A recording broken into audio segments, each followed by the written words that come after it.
Државниот пазарен инспекторат во моментов е на терен низ целата држава и ги проверува условите во кои работат угостителските објекти за кои се регистрирале. Оној што не исполнува макар еден стандард нема да биде оставен да функционира, вели премиерот Христијан Мицкоски.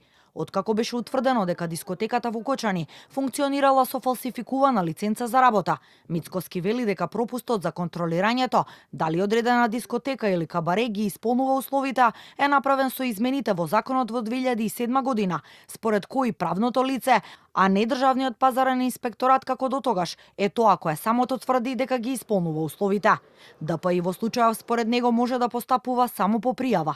За надминување на таквите пропусти, најави измени на законот за угостителство, за што ќе се формира работна група. Во тие измени на законот, документите кои ги доставува правното лице кое што бара лиценца, тврди под морална, материјална и кривична одговорност дека ги исполнува условите. Проблемот е што екс официо не се проверени тие документи.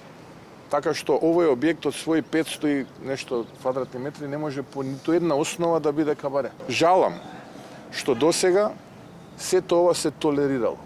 И жалам што луѓето во Министерството за економија, дури и кога ги добивале документите под полна материјална и морална и кривична одговорност, таков е законот, екс официо не ги проверувале.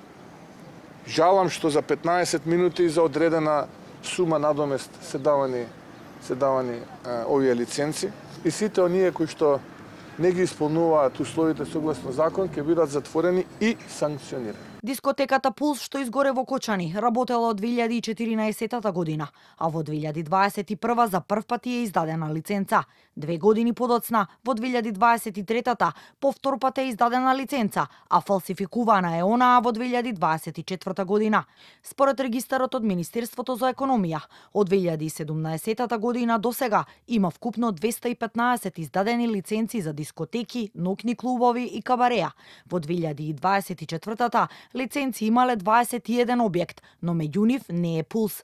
Во моментов активни лиценци за работа имаат вкупно 22 објекти. Од нив 6 се дискотеки, а сите останати се кабареа.